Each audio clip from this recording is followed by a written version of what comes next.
adik-adik, selamat bertemu lagi dalam kasihnya Tuhan Yesus. Adik-adik, duduk manis ya, biarpun kali ini kita tetap mengikuti ibadah online, tapi adik-adik jangan bosen ya. Adik-adik tetap jaga jarak ya, karena akhir-akhir ini belum selesai coronanya adik-adik, jadi adik-adik harus tetap betah tinggal di rumah ya, jangan sering-sering keluar ya. Kalau keluar pakai masker, tetap jaga jarak ya, tetap pakai protokol kesehatan ya. Adik-adik kali ini Kak Beni mau melanjutkan nih ceritanya ya.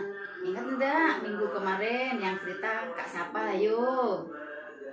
Ini kelas apa adik-adik? Kelas Yeriko. Nah, duduk manis ya adik-adik yang mendengarkan ya. Nah, adik-adik tentunya ingat Nabi Musa, ya kan? Nah, bagaimana adik perjalanan Nabi Musa? Dari mana itu? Tentunya kita ingat, kita ke belakang dulu. Dulu adik ceritanya Yusuf. Nah, Yusuf waktu itu kan saudara-saudaranya datang ke mana? Ke Mesir. Nah, lama-lama adik karena Yusuf dan keluarganya sudah meninggal, sampai keturunan-keturunannya, nah ini sampai di Musa adik ya. Jadi waktunya Musa, dia nggak tahu ini apa istilahnya rajanya, rajanya nggak tahu, nggak kenal dengan sejarahnya Yusuf. Padahal waktu itu Yusuf menjadi apa adik? Menjadi penguasa di negeri Mesir. Nah ternyata waktu zamannya Musa, bangsa Israel bertumbuh dengan pesat adik, bertumbuh dengan pesat ya, beranak, bercucu, bercicit sampai banyak. Nah, lama-lama adik di bangsa Mesir ini takut dengan adanya bangsa Israel itu kuat adik ya, kuat. Jadi waktu itu adik bidan-bidan itu disuruh sama rajanya. Raja siapa adik kira-kira di Mesir? Raja Fir'aun, Raja Fir'aun adiknya. Ingat ya, ayo ingat kembali. Raja Fir'aun ini menyuruh bidannya, hai bu bidan, nanti kalau bangsa Israel waktu melahirkan, kalau laki-laki harus dibunuh. Oh ternyata apa adik? Bidan ini tidak mendengarkan. Dia ini bidan-bidan ini cuma taat kepada Tuhan, kepada Allah, dan dia tidak menjalankan. Nah, tetapi bidan ini dibiarkan. Setiap ketemu bangsa Israel mau melahirkan laki-laki, dia tetap dibiarkan, tidak dibunuh. Oh lama-lama adik ketahuan lah sama Raja Mesir tadi adik. Loh, bidan-bidan kenapa setiap melahirkan laki-laki kok nggak dibunuh? Bidannya jawabnya gimana adik? Aduh Raja, karena orang-orang Ibrani itu beda, orang-orang Israel itu beda melahirkannya. Sebelum saya datang dia sudah melahirkan, jadi wanita-wanitanya itu lebih kuat. Alasannya gitu adik ya. Ternyata adik waktu itu lahirlah Musa. Nah Musa ini lahir disembunyikan adik, disembunyikan.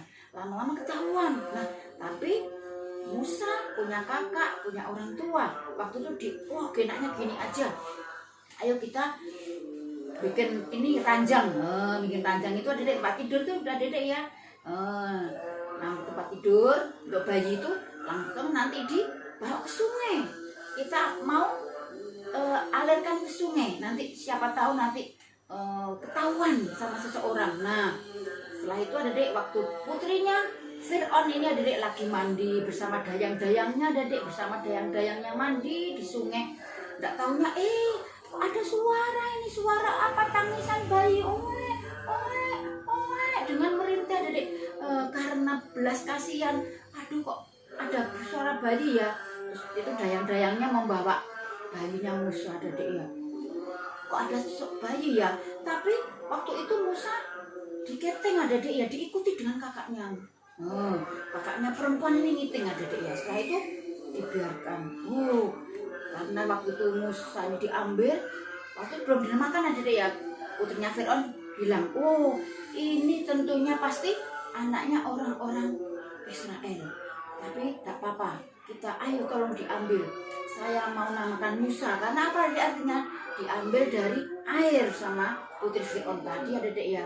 Setelah itu adik-adik, kakaknya Musa kan tadi ngikuti ya, dia bilang, putri Tuhan ya, ini kalau saya kenal dengan ibunya bayi ini, apakah dia mau saya panggil? Oh iya, enggak apa-apa, katanya gitu adik-adik ya. Terus langsung putrinya Fir'aun ini, enggak apa-apa, sudah gini aja, sekarang bawakan ya ke orang tuanya ini biar disusu. Nah, karena Musa waktu masih kecil adik-adik ya, perlu apa? Perlu ASI ya. Setelah itu Musa dibawa lagi lah sampai besar, Musa baru dikembalikan. Ternyata dengan semakin besar Nabi Musa ini adik-adik ya, dia menjadi orang yang disegani waktu itu di Mesir ini adik-adik ya. Musa ini orangnya dengan bertumbuhnya menjadi seorang yang dewasa, menjadi orang-orang yang sudah mau menikah waktu itu adik-adik ya. Waktu itu Musa ini adik-adik ya, dia ketahuan, bangsa Mesir ya itu menyiksa orang Israel. Karena Musa ini dia kasihan adik-adik dengan bangsanya yang waktu itu dibunuh. Lantas Musa ini, nanti pasti saya bunuh ini orang yang membunuh bangsa saya. Nah itu adik-adik ya. Setelah itu adik-adik ya, setelah bangsa Mesir dibunuh sama membunuh orang Israel tadi, ganti adik-adik, bangsa Mesir tadi yang membunuh diapakan sama Musa? Dibunuh adik-adik. Terus langsung disembunyikan. Ternyata ketahuan adik-adik sama bangsa Mesir. Ini Musa ini ya, dia membantu bangsanya. Karena waktu itu kita bangsa Mesir ini dibunuh sama Musa. Musa takut adik, dia lari kemudian adik kelari. Musa takut lari kemudian nanti jangan-jangan dia ketahuan sama orang Mesir adik ya, karena dia membela bangsanya. Bangsa apa tadi? Bangsa Israel yang dibela Musa. Nah, setelah lari kemudian apa yang terjadi di sini? Musa ini nikah dedek ya. Setelah nikah dia punya anak. Nah setelah itu dedek, tapi Musa tetap dia masih di Midian itu dedek. Setelah itu dedek ya, Tuhan berfirman, Musa kamu harus kembali ke Mesir karena rajanya sudah meninggal. Kamu jangan takut lagi Musa, kamu harus membantu bangsamu, bangsa Israel. Musa bilang gini, aduh Tuhan, saya tidak bisa bicara, saya berat mulut Tuhan, saya ini gagap orangnya. Tetapi Tuhan bilang, siapa yang membuat mulut? Siapa? Nanti aku akan menolong kamu. Jangan khawatir Musa. Itulah dedek ya, ternyata dedek Musa karena taat firman Tuhan, taat kepada Allah dedek ya. Jelas dia mendengarkan Allah ya. Waktu itu Musa kembalilah ke Mesir lagi adik-adik ya, karena Tuhan bilang kamu punya kakak Harun, kamu harus bekerja sama dengan Harun. Nah jadi Musa dibantu dengan Harun adik-adik ya, untuk mengeluarkan dari bangsa Israel keluar dari bangsa Mesir. Tuhan sudah ngomong sama Musa, nanti kamu jangan kaget ya, nanti kalau aku mengeraskan Raja Mesir, jangan kaget ya. Kamu bilang aja kamu mau ibadah ya, mau mempersembahkan korban, adik-adik mau mempersembahkan korban. Tapi aku mau mengeraskan Raja Mesir tadi, Fir'aun adik-adik ya. Ternyata kebetulan adik-adik, betul adik-adik ya. Musa minta izin untuk memberikan persembahan, untuk memberikan korban persembahan. Tidak boleh adik-adik, tidak boleh adik-adik ya. Beberapa kali izin tidak boleh adik-adik ya. Tetapi di situ dinyatakan ya, dinyatakan bahwa kuasa Allah mau dinyatakan melalui mujizat-mujizat Allah itu adik-adik ya. Contohnya apa adik-adik? Waktu Musa melemparkan apa tongkat menjadi apa? Ayo ingat enggak adik-adik kelas Jericho, bener-bener kalian kecil-kecil lo ya. Menjadi yang keligut-keligut itu adik-adik, keligut-keligut gitu. Ular. Setelah itu kamu jangan takut, nanti kamu pegang ekornya Musa, nanti kamu tarik lagi itu menjadi tingkat lagi. Ternyata menjadi tingkat lagi adik-adik ya. Di situ adik-adik kemuliaan Allah dinyatakan. Nah dari cerita ini adik-adik ya, Allah taat biarpun dia tadi melarikan diri, dia istilahnya tidak bisa bicara, tidak alasan adik-adik ya untuk melayani Tuhan. Nah saat-saat ini Musa sudah dinyatakan bahwa Musa ini taat kepada Allah dan umatnya ditolong Allah ya. Umatnya ditolong Allah karena Musa ini membela umatnya ya, membela bangsanya untuk keluar dari bangsa Mesir. Dari sini adik-adik cerita ini mengingatkan kita kembali adik-adik ya. Adik-adik biarpun masih kecil, adik-adik nggak perlu rendah hati. Aduh, aku nggak bisa berdoa, aku nggak bisa nyanyi kak. Nah, jangan alasan.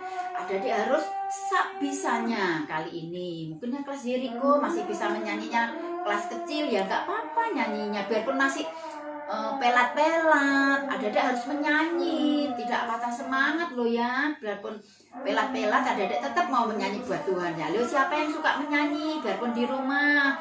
Jangan-jangan adik-adik ini nyanyinya cuma di gereja, nggak boleh ya adik-adik ya. Biarpun adik-adik yang kelas Jericho ini masih kecil, biarpun masih pelat-pelat, nggak boleh dimarahi. Oh, kamu nyanyinya nggak tekton, nggak boleh nyanyi. Oh, jangan adik-adik ya, mungkin kakaknya, mungkin orang tua, biarpun anaknya masih pelat-pelat nyanyi buat Tuhan, tetap kita dukung. Kalau gitu adik-adik ya, jadi ingat tadi ya, Musa taat. Kalian juga mau taat kan? Dari cerita ini adik-adik kita mengingatkan kembali supaya adik-adik kembali taat, mau memuji Tuhan, apalagi mau berdoa, terus apalagi adik-adik mau mendengarkan firman Tuhan. Biarpun saat ini belum ada kebaktian yang tatap muka adik-adik, tapi adik-adik setia dari YouTube, dari radio, mau mendengarkan firman Tuhan, puji-pujian. Kali ini Kak Beni ceritanya saya akhiri aja adik-adik. Jangan lupa ya, adik-adik tetap setia, tetap taat ya, tetap setia dan tetap rajin untuk mengikuti ibadah online. Terima kasih adik-adik. Kita sebelumnya kita mau berdoa bersama-sama. Ayo matanya ditutup bersama-sama. Bapa di surga, pada sore hari ini kami kembali mengucap syukur kalau Tuhan masih memberikan kesempatan buat kelas Jericho untuk bersama-sama mendengarkan firman Tuhan. Ajarilah Tuhan kami seperti Bapak Musa yang taat kepada Tuhan dan mau mendengarkan, mau membela umatnya. Kami saat ini Tuhan, kami mau berdoa buat saudara kami yang lainnya, biarpun kami masih kecil, ajarilah Tuhan kelas Jericho ini untuk berdoa buat teman-temannya, untuk berdoa buat orang tuanya, untuk berdoa buat saudara-saudaranya, mungkin bahkan ke tetangga-tangganya yang belum percaya kepada Tuhan. Terima kasih Tuhan, terima kasih berkati di dalam sekolahnya, berkati kedua orang tuanya, berkati di dalam pengiringannya kepada Engkau ya Bapa Surgawi. Berikanlah anak-anak tetap cinta kepada Tuhan. Apapun yang terjadi saat-saat ini, tetap cinta kepada Tuhan. Terima kasih Bapa Surgawi, terima kasih. Segala puji, hormat, syukur dan permohonan kami hanya kami naikkan di dalam nama Tuhan Yesus yang menjadi juru selamat kami dan Allah kami hidup. Haleluya, amin.